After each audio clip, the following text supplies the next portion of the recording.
BYU Daily News reporter Rosanna Hicken is here to fill us in on what happened. Casey, luckily all the men are at home now and they're safe. But yesterday, no one was sure what made these men so sick. Derek Cannon got over 190 signatures and raised almost all of the money for new street signs to change this street right here to Nathan Barnes Street. BYU's Wind Symphony and Symphonic Band are ready to make sweet music here on campus. The exposed soldiers and state employees were actually not allowed to go into the emergency room behind me until they finished the hazmat process in the parking lot. One of Spain's more famous tragedies, full of heart and culture, comes to the stage this weekend. Today, everyone at Camp Williams is back to their usual routine and they are working on fixing the leak. Rosanna, did all of Camp Williams have to evacuate? Well, Casey, luckily the building where the heating was leaking is in a pretty isolated area, so no evacuations at the camp were necessary. American Fork City Council met Tuesday to discuss a street name change that has been in the works for over a year. Derek Cannon spent the last year working on his Eagle Scout project to honor his late neighbor Nathan Barnes. Barnes was a 23-year-old soldier who died in Iraq in 2007.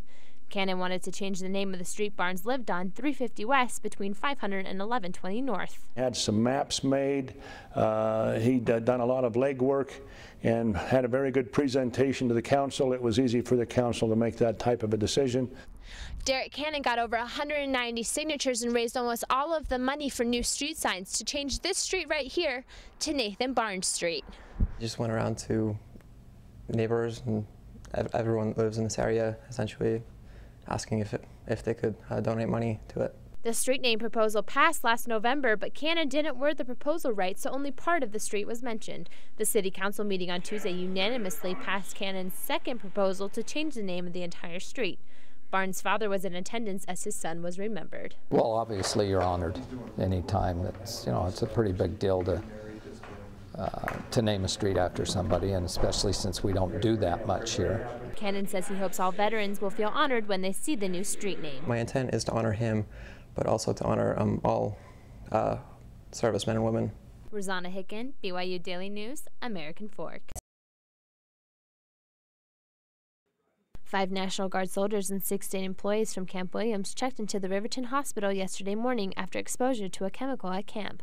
A National Guard official said the irritant came from material leaking from a building's heating system onto some drywall. They explained to me that their eyes were hurting and their throats were hurting, and it didn't seem anything really serious, but we wanted to make sure we got checked out.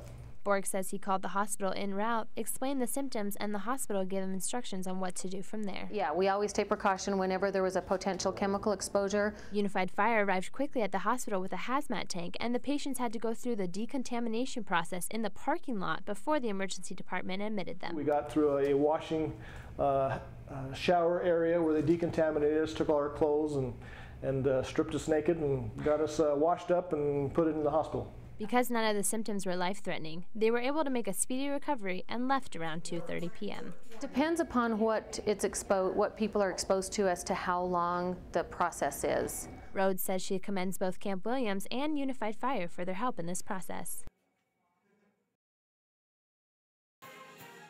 Flutes, clarinets, French horns, and trumpets. BYU's Wind Symphony and Symphonic Band perform in concert at BYU's DeYoung Concert Hall tonight. They promise more than 70 minutes of exciting, sophisticated new music. They're really fun, exciting pieces, and I think there'll be a lot of audience appeal. The show begins with the 80-member Symphonic Band performing 4 fun pieces. The 50-member Wind Symphony follows with 5 works that show off the incredible talent of this top concert band. I think that's what most people are surprised when they hear either the Symphonic Band or the Wind Symphony. It's like, well, this is a little bit different than what I expected. And performers say they think the concert will be fun and beautiful, and that it's a great experience to play with a lot of high-quality musicians. Just being in a group, and there's this energy that surges through the Wind Symphony when we're all locked in together and focused together, that just makes music happen.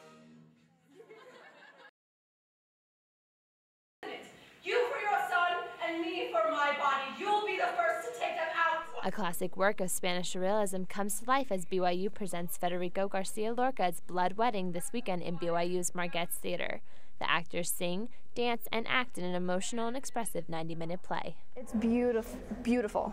Like the visual aspects of it, all the movement, the rhythms, and the themes within it are. Director Roger Sorensen says the play explores tough decisions the characters must make and the consequences that follow. He says the play will make you think about important moments in your own life and if you are free to determine your own fate. A form that will challenge them to think about life and think about love and think about their place in this world as human beings.